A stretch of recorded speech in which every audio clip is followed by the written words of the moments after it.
है कि बुरा है? बुरा है महाराज, लेकिन समय पे किया जाए तो।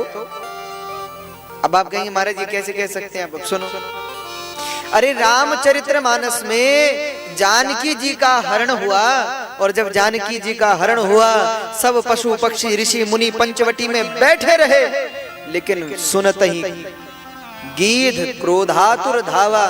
जानकी जी के विलाप को सुनकर जटायु जी को क्रोध आया, और जटायु जी को ऐसा क्रोध आया कि जटायु जी रावण से भिड़ने को चले गए, रावण से जा गए। बहुत देर रावण से लड़े, अंत में रावण ने अपनी चंद्रहास तलवार निकाली और जटायु जी के पंख काट दिए। पंख कट गए, जटायु जी आकाश से धरती पर गिर गए। रावण जानकी जी को लेकर चला गया। देखो, जब तक रावण से लड़ रहे थे तब तक कोई नहीं आया, लेकिन अब जब रावण चला गया, पंख कट गए, अब लोग इकट्ठे हो गए। जंगल के सब जीव जंतु आ गए, पशु पक्षी आ गए। सबने कहा, किसने कहा था रावण से उलझने को? अरे रावण से नहीं उलझते तो कम से कम जिंदा तो रहते। लेकिन जटायु जी ने क्या कहा? जटायु जी बोले, धर्म से मर जाना अच्छा है, लेकिन अधर्म का जीना अच्छा। धर्म से मर जाओ, लेकिन अधर्म का जीना अच्छा नहीं। सबने कहा, बड़े धर्म की अधर्म की बात करते हो, आज तक पंख थे तो उड़कर जा सकते थे राम जी का दर्शन करने के लिए, अब पंख कट गए हैं, अब कैसे जाओगे दर्शन करने के लिए? तो जटायु जी ने जो कहा वो बहुत समझने वाली बात है, बहुत ध्यान से सुनिएगा। जटायु जी कहते हैं, बोले आज तक पंख थे तो जिम्मेदारी मेरी थी उनसे मिलने की। आज तक पंख थे तो जिम्मेदारी मेरी थी उनसे मिलने की, अब पंख नहीं है तो जिम्मेदारी उनकी है मुझसे मिलने की। अब मैं उनके पास नहीं जाऊंगा, वो मेरे पास आएंगे। और हुआ भी। जटायु जी तो पड़े रहे, भगवान राम और लक्ष्मण जटायु जी के पास। जटायु जी ने क्रोध किया, और उस क्रोध का परिणाम क्या हुआ?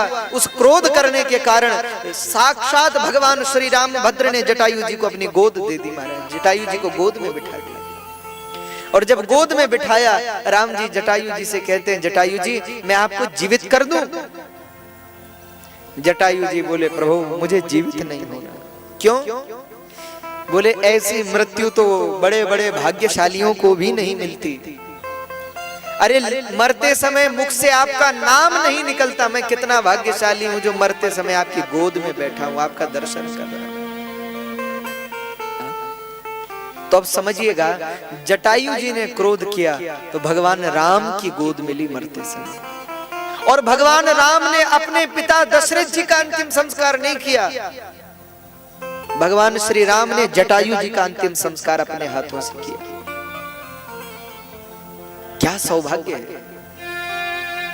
और महाभारत में भी एक प्रसंग है, जब बीच राज्यसभा में दुशासन द्रौपदी के वस्त्र को खींच रहा था, दुर्योधन अपनी जंघा पर हाथ रख रहा था और द्रौपदी का तिरस्कार कर रहा था।